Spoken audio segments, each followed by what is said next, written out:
Hola, muy buenos. En el presente video vamos a trabajar un poquito sobre la parte de derivados de ácidos carboxílicos.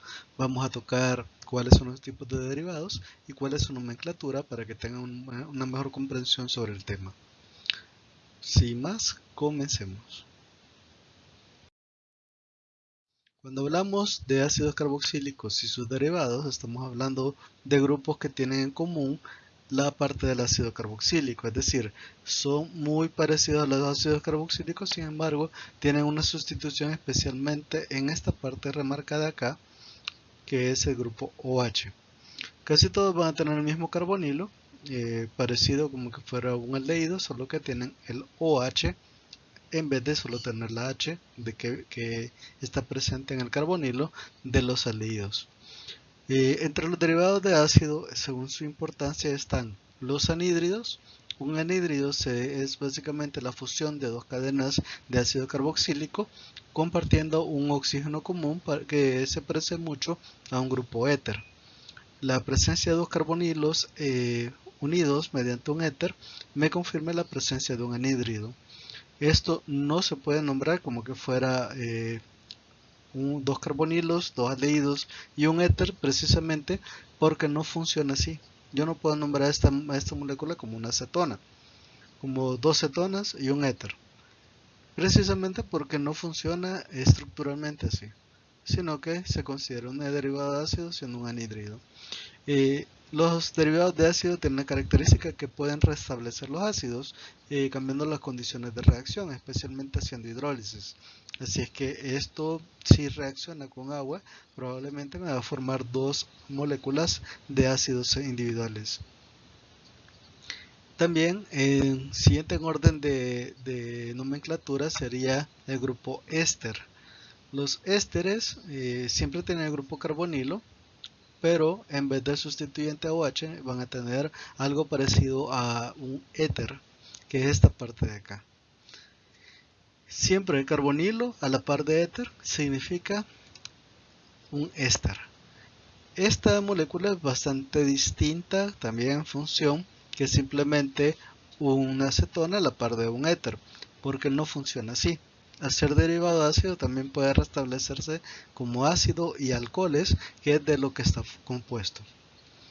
También tenemos los halogenuros de acilo, que sería el siguiente en prioridad según la nomenclatura. Los halogenuros de acilo usualmente van a tener el cloro como sustituyente en vez del OH. Esta parte del cloro, especialmente cloro, los halogenuros también se pueden dar con bromo o se pueden dar con yodo, pero es más común que esté el cloruro, que es el más fácil de realizar. Igualmente es el más común de todos los halogenuros. Precisamente este cloro que está acá es la parte del complemento que si se hidroliza me va a formar ácido clorhídrico y me va a restablecer el grupo ácido. El caso de las amidas están compuestas siempre por la parte del ácido, que es el grupo carbonilo, y una amina que se encuentra anclada a ese grupo carbonilo. En el caso de las amidas, si se hidrolizan van a formar ácidos carboxílicos y aminas. Aquí puede variar mucho el orden. Pueden haber amidas de tipo primaria, de tipo secundaria o de tipo terciarias. En el caso de los nitrilos resultan de la deshidratación de amidas primarias, amidas que solo tienen un sustituyente. Cuando estas se deshidratan forman un triple enlace entre carbono y nitrógeno dándome el grupo nitrilo. El grupo nitrilo de esta forma se tiene que distinguir del grupo cianuro, aunque cuando resulta ser un sustituyente en la cadena también a llamarse ciano, pero se tiene que distinguir especialmente porque es un cianuro de tipo orgánico y eso cambia mucho la situación. En este caso no estamos hablando de un grupo altamente tóxico como el cianuro de tipo inorgánico, sino que estamos hablando de un grupo deshidratado que ante una reacción de hidratación va a tender a deshidratar otras sustancias y eso es lo que lo hace especialmente reactivo, un grupo bastante reactivo.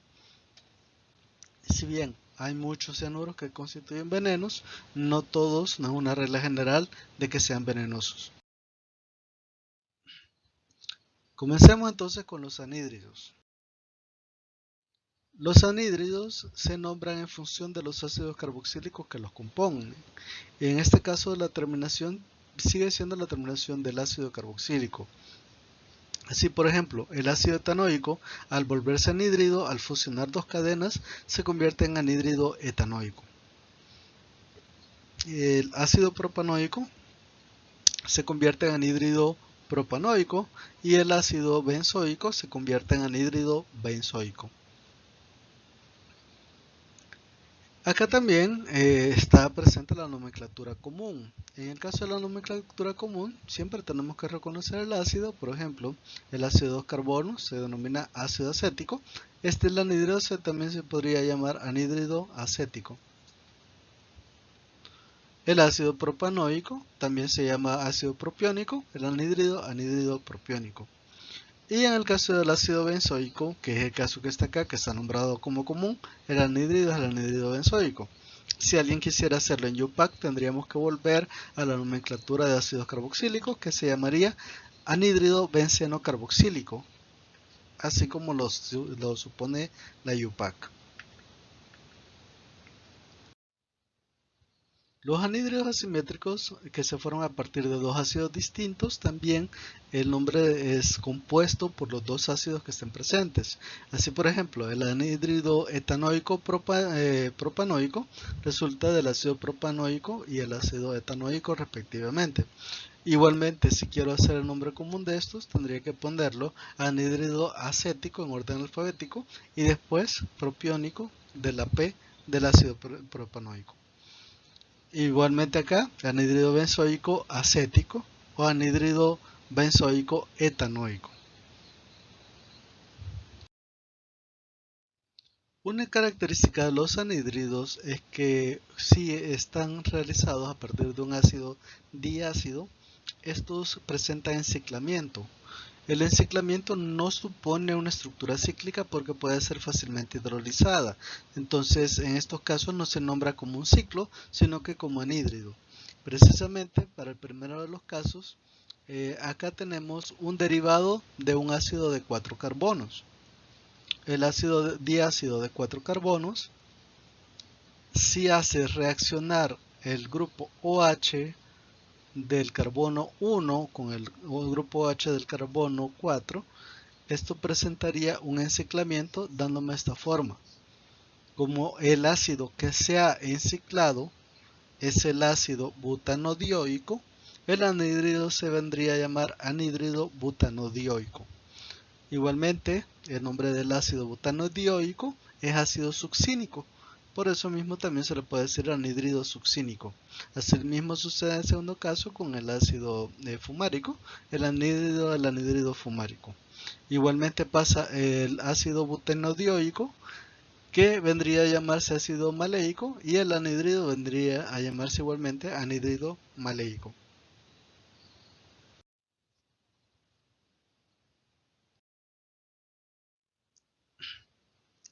Los ésteres. Los ésteres ocurren en la naturaleza y es un grupo bastante común, ya que presenta una característica que es la de tener olores bastante agradables que normalmente están presentes en las frutas. Cualquiera que se ha comido una fruta verde sabe que la fruta verde normalmente tiene un sabor bastante ácido y un poco desagradable por la presencia de alcoholes. Estos alcoholes son para proteger a la semilla, especialmente porque, acuérdense, la planta quiere proteger a su retoño para que éste pueda seguir multiplicando a la especie. Precisamente ese es el objetivo principal de que existan alcoholes y existan ácidos carboxílicos, para proteger a la semilla para que ésta logre madurar. Sin embargo, una vez madura la fruta, la planta ya no tiene necesidad para nada de tener sustancias que van a prevenir de que el fruto sea comido. Y por eso mismo generó este mecanismo de generar sustancias que tienen olores bastante fuertes y agradables que permiten reconocerlos como frutas comestibles. Así, por ejemplo, en el caso del jazmín, el jazmín necesita polinizar su flor. la flor del jazmín tiene acetato de bencilo. Esta mezcla del ácido acético con el alcohol bencílico es lo que hace el acetato de bencilo, que tiene un olor bastante agradable. Ese olor llama a las abejas para que puedan ir a comerse el polen, llama a colibrís para que puedan polinizar y poder reproducirse sexualmente entre ellas. Así también en el caso de los plátanos.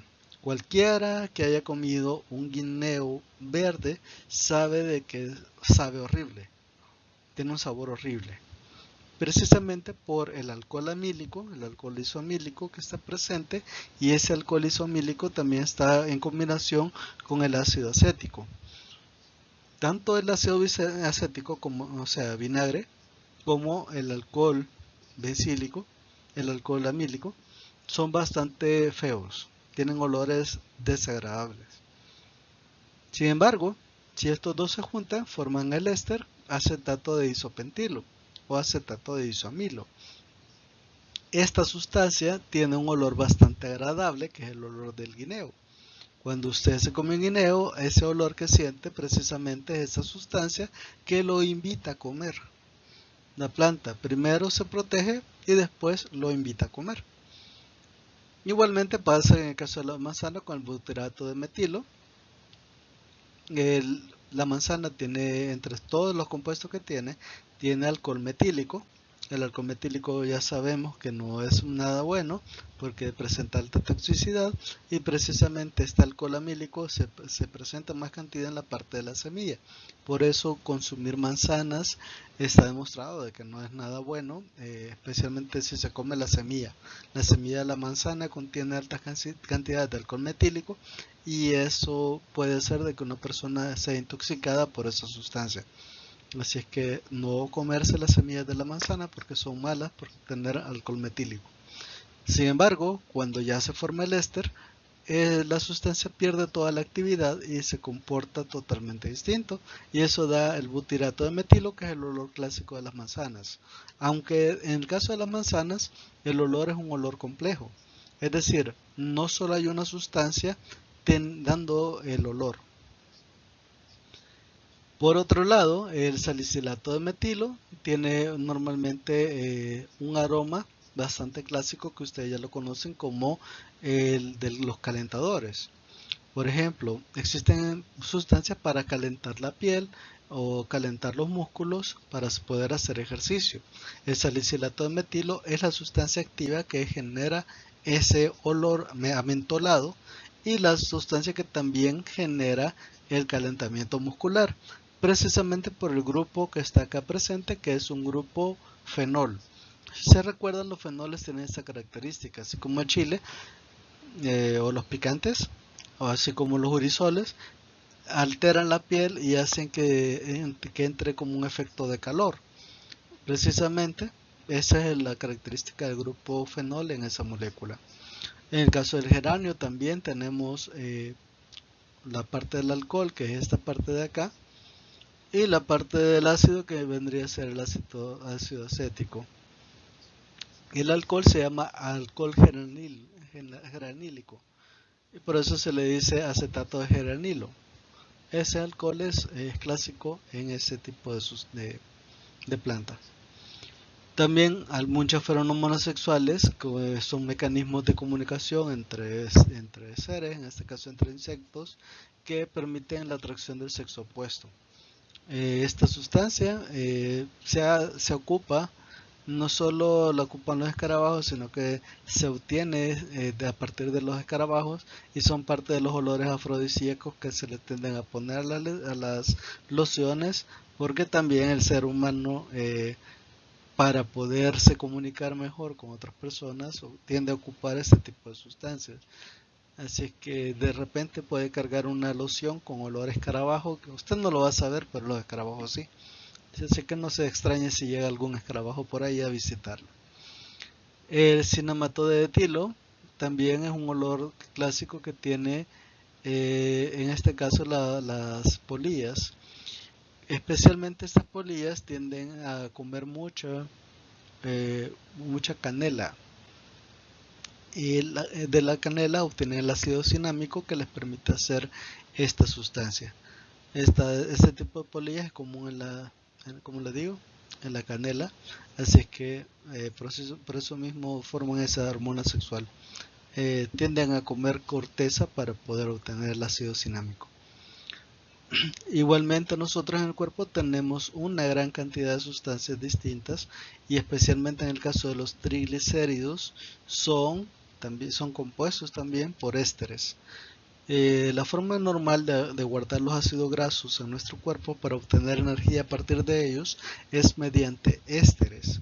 Es decir, usted cuando come grasa o come aceites, más o menos 90-95% de todo lo que se está comiendo está anclado a moléculas llamadas ésteres, que son triglicéridos, triacilgliceroles. ¿Por qué se les dice así? Porque son 3 acilos unidos a una glicerina central. Cuando usted come grasa, está comiendo esa sustancia. Su estómago y su intestino se encargan de descomponer, de sacar todos los ácidos esenciales para que se puedan generar hormonas, y todo lo que no se puede comer mediante esa vía lo vuelve a reconstituir como triglicérido y así entran a su sistema para que hagan otra función, que es la función energética.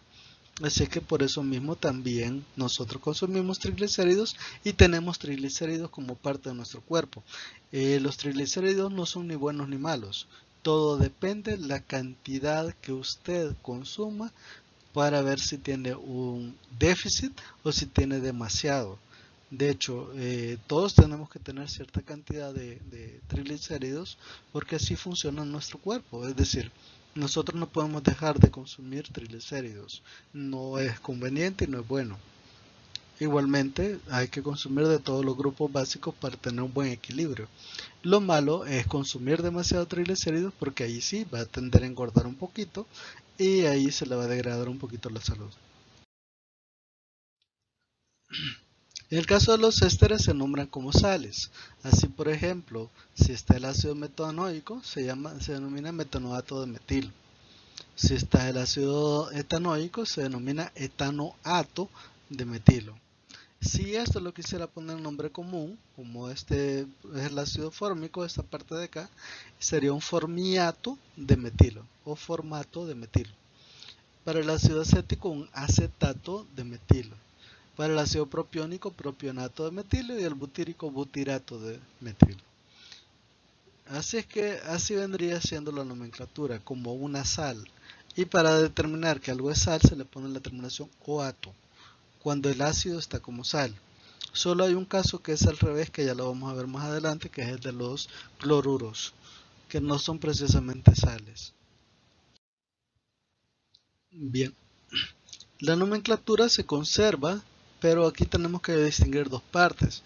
Hay una parte que es la parte del ácido, que va a ser la principal y se va a nombrar primero, la parte constituida por el ácido, y hay otra parte que es la del alcohol, que es esta parte de acá, que se va a nombrar en función de un radical mediante el nombre del alcohol. Si el ácido está sustituido, todos los sustituyentes se le ponen al ácido. Es decir, por ejemplo, este grupo hidroxi que está en el carbono 3, 3-hidroxibutanoato de metilo. Si la parte del alcohol tuviera sustituyentes, el sustituyente se nombra en la parte del alcohol, o sea, acá. Si por ejemplo este alcohol tuviera un grupo bromo, sería 3-hidroxibutanoato de 1-bromo metilo, o solo bromo metilo porque no hay otra opción. Es decir, cada quien se tiene que nombrar por separado. Igualmente aquí hay múltiples grupos y todos están del lado del ácido. En el carbono 3 hay un hidroxi, en el 4 hay un metil y en el carbono 6 hay un oxo. Y lo nombramos 3-hidroxi, 4-metil, 6-oxo, hexanoato de etilo. Para este caso porque hay dos carbonos.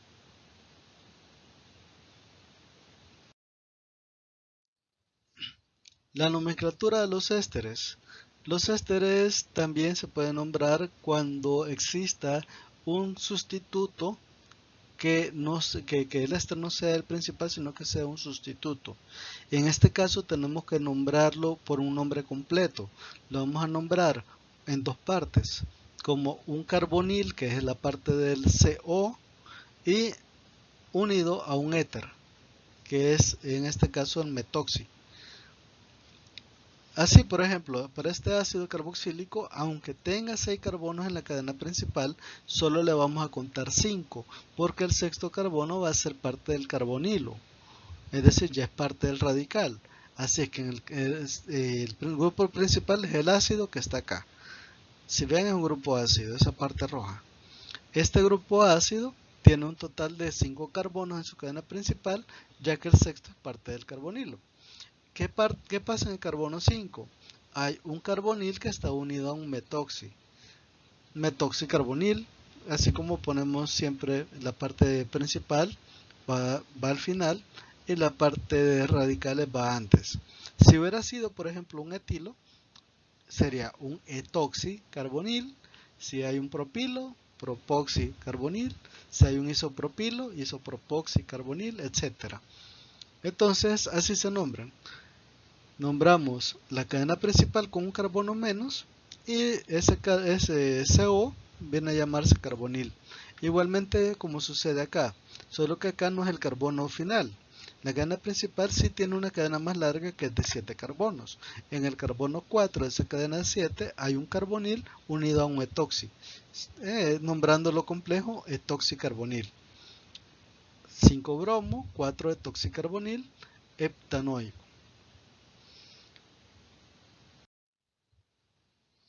Cuando el grupo éster va unido a un ciclo, se nombra el ciclo como cadena principal y se emplea la terminación carboxilato.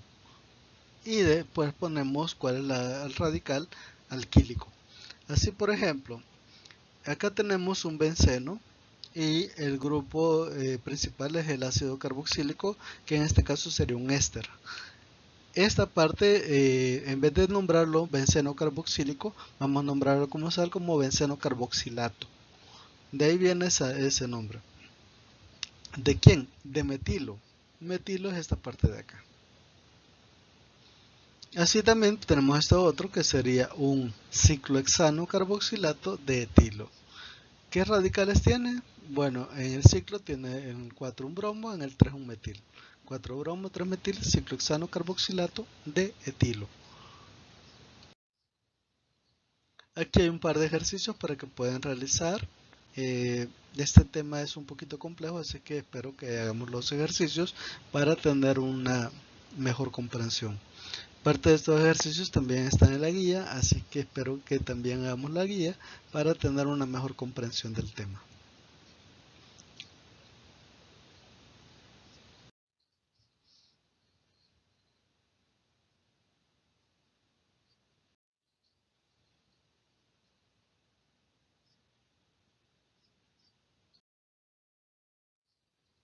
Las lactonas son los mismos ésteres, solo que se han dado por enciclamiento.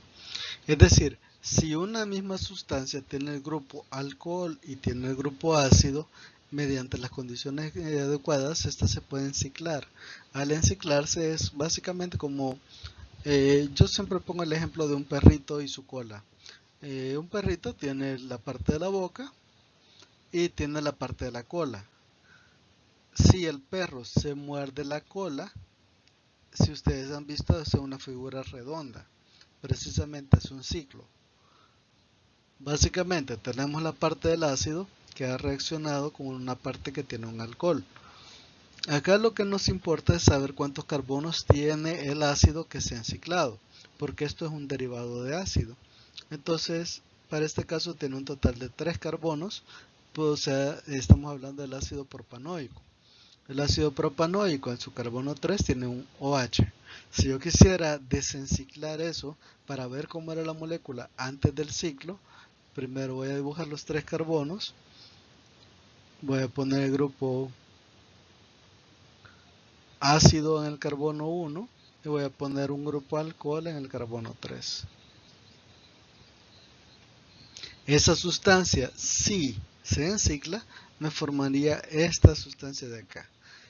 Lo que hacemos para nombrar este tipo de sustancias es ponerle la terminación ólido. Ya dejaría de ser ácido porque es un éster, pero lo vamos a nombrar como un derivado de ácido, así que sería un propanólido por el ácido propanoico, en vez de oico, ólido. Así el ácido butanoico, si se encicla, formaría un butanólido. El ácido pentanoico, si se encicla, formaría un pentanólido. El hexanoico, un hexanólido, etc. Si se fijan en la figura no estoy contando el éter que está formado, porque ese éter no es un éter, sino que es la parte del alcohol que se ha enciclado. Entonces, sí se puede nombrar como una acetona a la par de un éter, pero no es lo más correcto porque no le está diciendo a quien esté leyendo la fórmula o la persona de la que usted esté leyendo el libro, no le va a estar dando toda la información de lo que realmente se trata.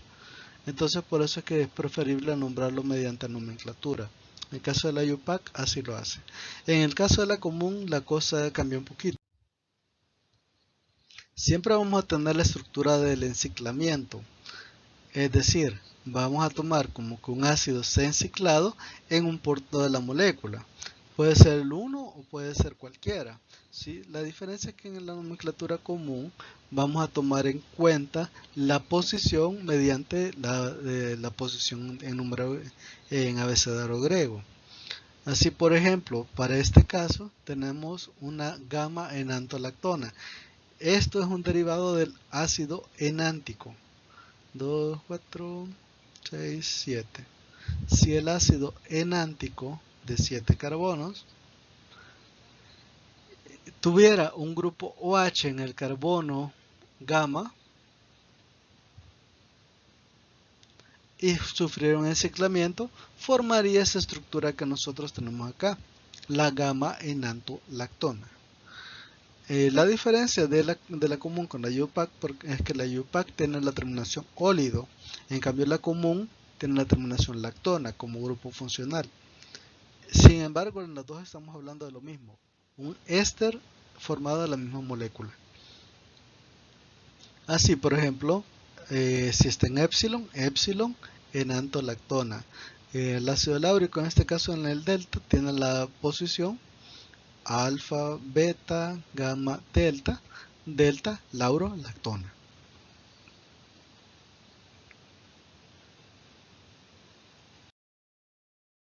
Halogenuros de acilo. Al hablar de halogenuros de acilo, estamos hablando de un ácido que debido a su tipo de reacción pierde un poquito de prioridad en la parte de la nomenclatura, así que vamos a nombrar el halógeno y en este caso a la parte del ácido lo nombraremos como radical debido a que es menos electronegativo y vendría siendo como el anión. Sin embargo, sabemos que la tipo de reacción de cualquier molécula a la hora de hacer este tipo de enlaces viene mediada por un enlace de tipo covalente, es decir, el enlace sigue siendo covalente, la molécula no se vuelve iónica, sin embargo se tiene que nombrar como iónico. En orden de prioridad sería el tercero en prioridad, así que primero, ante todo se nombran los ácidos, segundo se nombran los anhídridos, tercero nombramos a los ésteres y cuarto nombraríamos a los halogenuros de acilo. En el caso de los halogenuros de acilo, estos se nombran de la siguiente forma. Vamos a nombrar como halogenuros de alcanohilo, siguiendo la norma siempre de cationes y aniones. Para este caso, los aniones serían los halógenos. Para el cloro sería considerado como un cloruro, bromo y bromuro, yodo y yoduro, así sucesivamente. El ácido carboxílico normalmente lo nombramos como un anión, en este caso lo nombraríamos como un catión. Por eso la terminación del ácido cambiaría un poquito a oilo para la nomenclatura UPAC e hilo para la nomenclatura común. Por ejemplo, para un carbono el ácido correspondiente es el ácido metanoico, es decir, este cloro de acá sería un cloruro de metanoilo. Si lo trato de nombrar en común sería un cloruro de formilo. El segundo caso sería un bromuro de etanoilo para la nomenclatura común el ácido de 2 se llama ácido acético, sería un bromuro de acetilo. El tercero de los casos es un yoduro de propionilo, o de propanoilo para la IUPAC. Así se considerarían siempre como sales, sin embargo tienen que tener eso en cuenta, de que el catión vendría siendo el ácido y el anión se tendría que ser el halógeno. Solo el halógeno que está presente con el grupo carbonilo es el que nos vamos a nombrar como halogenuro. Es decir, si existen más halógenos en la molécula, esos se tienen que nombrar de forma distinta. ¿Cómo así? Se tienen que nombrar como halógenos normales. Así, por ejemplo, en esta molécula de acá tenemos, siguiendo la regla de la cadena más larga es la del ácido, pero como el ácido está en la parte del catión, se tiene que nombrar segundo en esta parte de acá. Obviamente todos los sustituyentes van a ser sustituyentes del ácido, por eso se tiene que nombrar en la parte del catión. En este caso, en el carbono 3 hay un metil y en el 4, entre el 3 y el 4 hay un doble enlace. 3-metil ex de 6 carbonos, 3-eno-hilo o 3-hexeno-hilo, como ustedes gusten. Ahí sí se puede alternar debido a que no variaría mucho el nombre y el o-hilo siempre sería el carbono 1. Entonces, bajo ese entendido, sí se puede nombrar el 3 antes. No se presta confusión. En el segundo de los casos tenemos dos halógenos. Tenemos este bromo para el caso y tenemos este cloro. Si se fijan, el bromo está a la par del carbonilo, por lo tanto es parte del grupo. Un bromuro de 5 carbonos, pentanohilo. Ese pentanohilo en su carbono 3 tiene un metil y en el carbono 4 tiene un cloro que lo vamos a nombrar normal. 4-cloro 3-metil pentanohilo. El halógeno importante del grupo funcional sería este. El otro halógeno simplemente sería un halógeno de la cadena y se tiene que nombrar precisamente por eso en la cadena. En el caso de que exista un ciclo, vamos a nombrar el ciclo y vamos a nombrar la parte del carbono doble enlace o esta parte de acá como carbonilo. Así para este caso sería un cloro de ciclohexano carbonilo o un bromuro de 3-metilciclopentano carbonilo.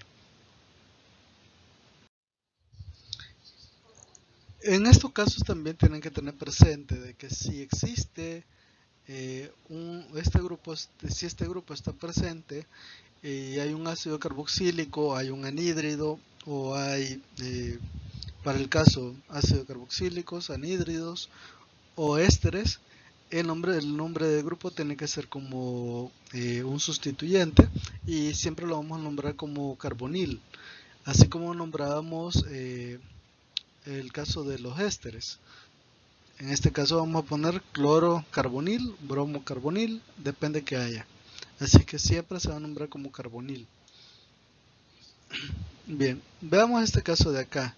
El primero de los casos. Tengo un bromo y tengo una molécula de 4 carbonos en la parte principal. Será un bromuro de butirilo. Así podemos hacer los siguientes. Intenten hacer estos ejercicios para que les quede un poquito más clara la cosa. Estos ejercicios, como les digo, también están en la guía, así que lo pueden hacer acá o lo pueden hacer en la guía, no hay ningún problema. Las amidas y los nitrilos. La diferencia principal entre una amida y un nitrilo es que el nitrilo es un derivado de una amida y la amida es básicamente la unión entre un ácido, especialmente un derivado de ácido, y un grupo amino. Cuando esos dos reaccionan se forma el grupo amida. Y si yo deshidrato una amida, obviamente obtengo un nitrilo, pero una amida de tipo primario, obtengo un nitrilo. Las amidas son bastante comunes en la naturaleza y de hecho nuestro cuerpo es quizás es el tipo de enlace más común que se presenta. No solo en la parte de neuroreceptores, sino que también en la parte de proteínas. todo nuestro cuerpo está constituido por proteínas. Estas proteínas en general tienen un enlace que se denomina enlace peptídico. Ese enlace peptídico no es más que una amida, un enlace entre amidas, generados entre aminoácidos, o sea, sustancias que tienen el grupo amino y el ácido al mismo tiempo, que al juntarse unas con otras forman una cadena que se denomina enlace peptídico. Estas cadenas empiezan a agarrar estructuras y conforman lo que son las proteínas. Y toda nuestra vida funciona a partir de esas proteínas. Las proteínas nacen, se desarrollan y se deterioran o mueren. Entonces también siguen nuestro ciclo vital. Por eso mismo algunas proteínas nunca se pueden restablecer, para el caso de las neuronas. En estos casos también hay sustancias que sirven como neuroreceptores que también tienen ese grupo funcional, especialmente en el caso de la melatonina, que es una sustancia que se libera por nuestro cuerpo, tiene ese grupo funcional que se ancla en un neuroreceptor, funciona como un neurotransmisor, y ese neurotransmisor funciona específicamente en el caso de que su cuerpo entre en un estado de cansancio. Cuando usted se cansa, tu cuerpo empieza a liberar melatonina y esa melatonina induce un estado de sueño para que su cuerpo entre en un estado de reposo y usted pueda descansar. Aunque ya sabemos que el cerebro siempre sigue trabajando, así que el cerebro sí no se puede aturdecer porque impide las funciones vitales, las funciones autónomas. Así que sí se induce el estado de sueño y ese estado de sueño es el que genera el descanso de nuestro cuerpo.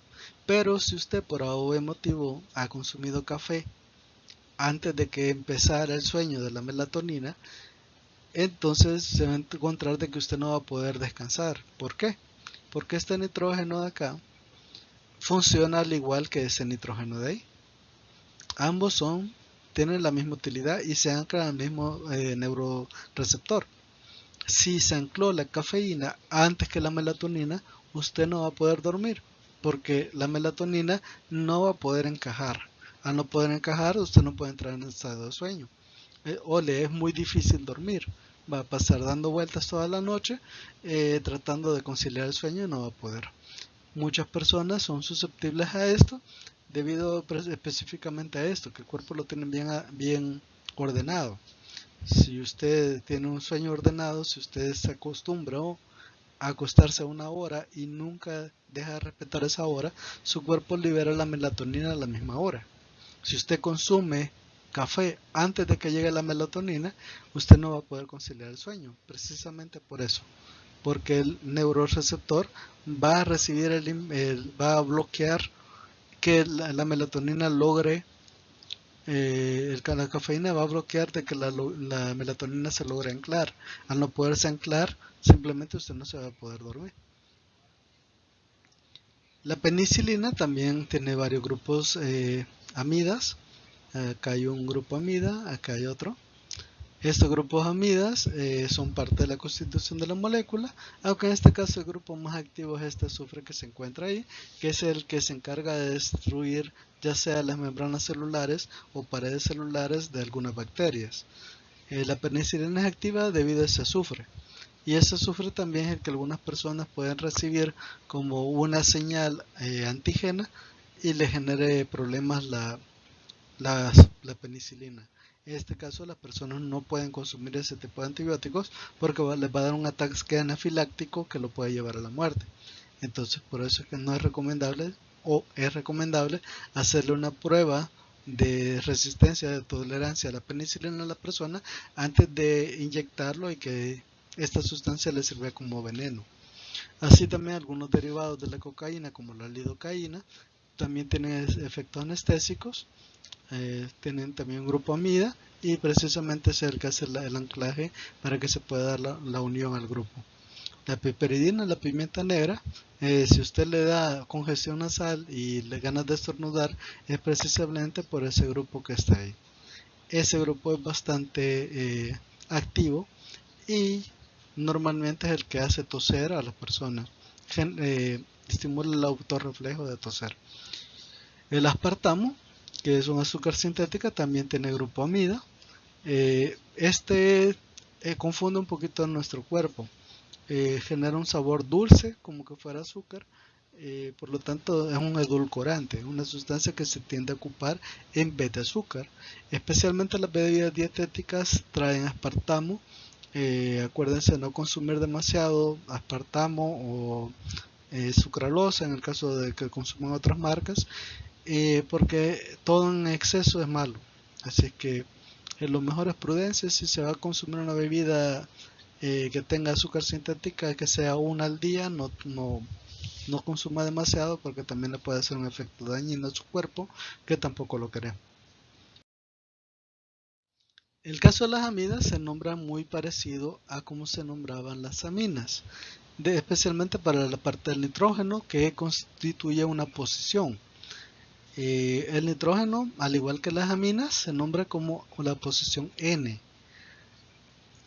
En el caso de la parte del ácido carboxílico, se nombra en función del ácido que esté presente con la terminación amida en vez de la terminación oico de los ácidos. Así, por ejemplo, el ácido metanoico formaría la metanamida. En nomenclatura común, esto también es muy parecido, solo que hay que poner la parte del ácido como principal. Para el ácido fórmico sería una formamida. Para el ácido acético una acetamida, el ácido propiónico una propiamida, el ácido butírico una butiramida, etc. Si existe sustituyente, se tiene que nombrar en la posición donde estén. Si el sustituyente está en un carbono, sigue una posición numérica. Si el sustituyente está en un nitrógeno, sigue la posición N. Si existe un grupo amida y un grupo amina en la misma molécula, ahí sí tenemos que elegir la posición de N. La N que está en el grupo amida siempre va a ser la N número 1. Es decir, si existe otro nitrógeno adicional sería N'. Si existen más nitrógenos, primo 2, primo 3, etc. En el caso de que esté dentro de un ciclo, el grupo amida se va a llamar carboxamida. Pero si el grupo amida está como un radical, es decir, que haya un ácido, se va a llamar como carbamoil. Carbamoil. Por ejemplo, se me ocurre, tengo un benceno con un grupo ácido y otro sustituto que vendría siendo una amida. Como el ácido es más importante en el orden que hemos llevado, el ácido más importante de la molécula se tiene que nombrar como ácido. Esta parte de acá se va a llamar entonces carbamoil, toda entera. Y el nitrógeno se tiene que nombrar como posición N. Si en vez de H hubiera metiles, por ejemplo, tendría que ponerlo en posición N. Así, por ejemplo, en este caso tenemos una posición meta. Se tendría que nombrar ácido, sería un ácido metacarbamoil benzoico. Para el caso. Si no, se va a llamar como carboxamida. Y si existen sustitutos en N, se pone simplemente la N.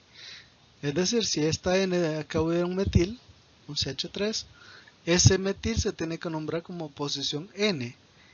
N-metil, N3,N-metil, y nombramos como que fuera una amida, como carboxamida.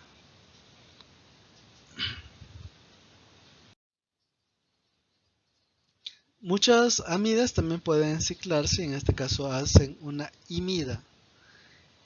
El caso de una imida se nombra especialmente por nomenclatura común, porque la IUPAC lo nombra como aza con dos grupos cetonas. Para el caso de la IUPAC no hay un nombre específico para una imida. En este caso, si quisiera nombrar esto como nomenclatura IUPAC, tendría que nombrar este nitrógeno como aza. Aza ciclohexano con dos grupos cetona. Uno en el carbono 2 y en el otro en el carbono 5. Entonces sería 2,5 aza ciclopentano ona. En el otro caso también tendría que nombrarse como un biciclo. Por eso mismo es quizás más conveniente la nomenclatura común, ya que esto en nomenclatura común sí se puede nombrar de forma más fácil. En este caso, en la posición orto está el ácido ftálico. Al estar una amida con el ácido ftálico, se llamaría ftalimida, imida como terminación de grupo. En este caso, el ácido succínico, succinimida, imida. Una imida entonces es una amida formada por el enciclamiento de grupos ácidos. Si el grupo se ha cerrado a sí mismo, se denomina lactama. La nomenclatura es muy parecida a la parte de las lactonas. Sin embargo, hay una diferencia. Una lactona sí tiene nombre IUPAC, una lactama no. Una lactama se nombra como aza con un grupo cetona. Es decir, por ejemplo, acá hay una lactama, este nitrógeno de acá unido al carbonilo, ya sabemos que eso es una amida. Sin embargo, lo tenemos que nombrar como un aza-ciclohexano y en el carbono 2, ona. O 2-aza-ciclohexanona.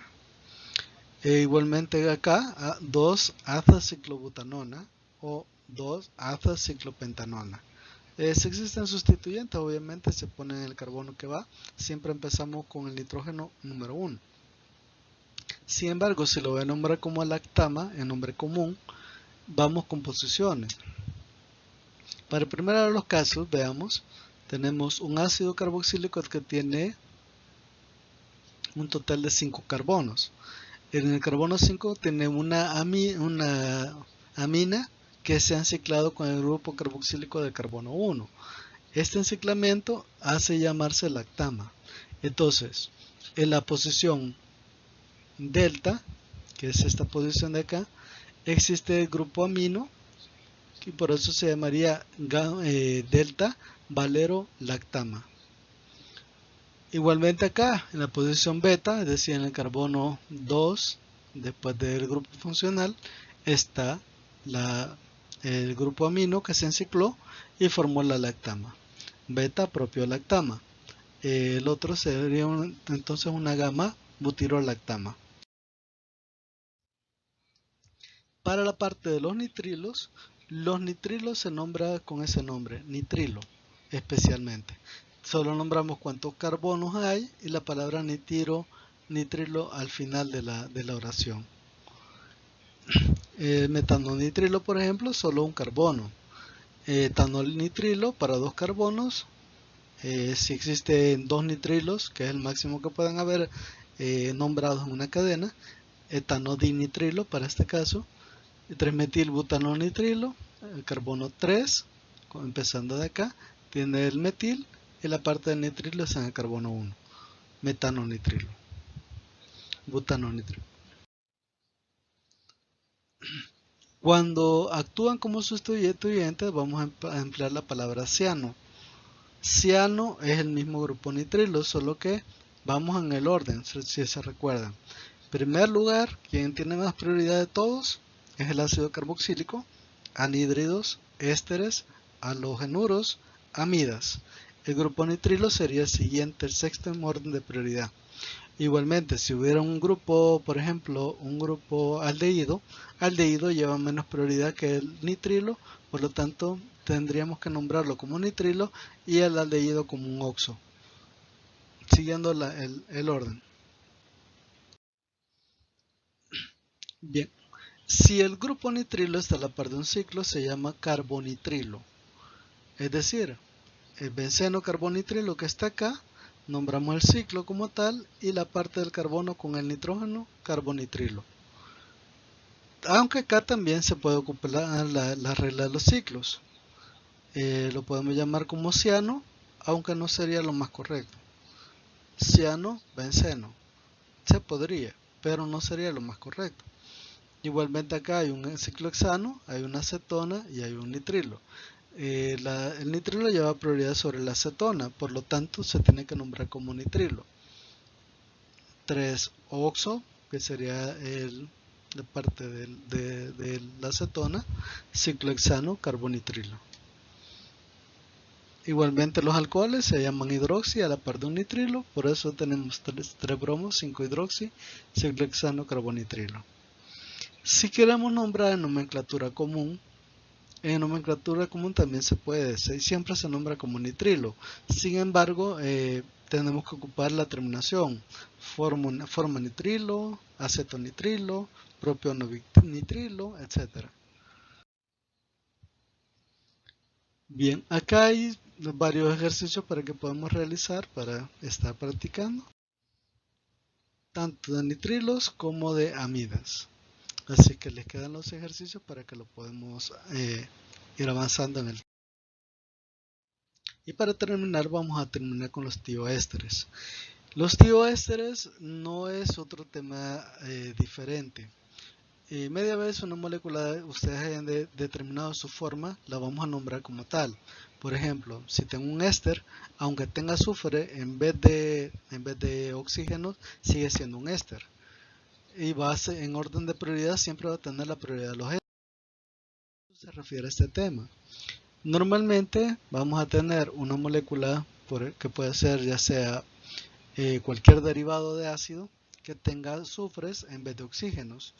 En estos casos vamos a nombrar la palabra tio antes de nombrar la parte principal de la molécula, especialmente en el nombre común. Así, por ejemplo, acá tenemos algo que se parece al ácido acético formando una amida, que sería entonces una acetamida. Esta acetamida en vez de oxígeno tiene un azufre. El azufre, acuérdense que se denomina tio. Por lo tanto, esta sería una tioacetamida. La palabra tio siempre se pone antes de la cadena del ácido donde está el grupo azufre. Sin embargo, si el azufre está en la parte del oxígeno de un éster, tenemos que nombrar esa palabra tio del lado del éster. Y si está en los dos lados, tenemos que ponerla dos veces. Así, por ejemplo, si tengo una molécula como un éster, pero en la parte del oxígeno tiene azufre,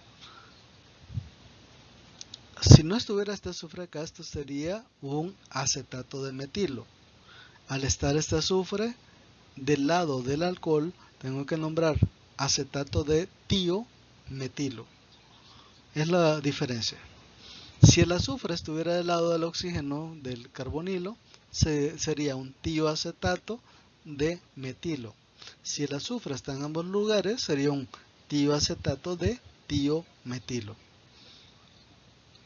O sea, así sería un tioacetato de metilo. Y así sería un tioacetato,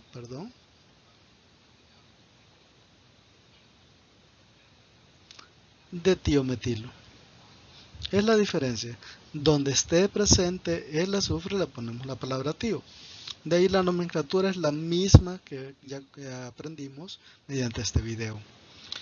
Con esto terminó el video y estamos pendientes de los demás temas. Por favor estudien, por favor terminen la guía que va a estar disponible desde ya. Así que nos vemos, feliz día.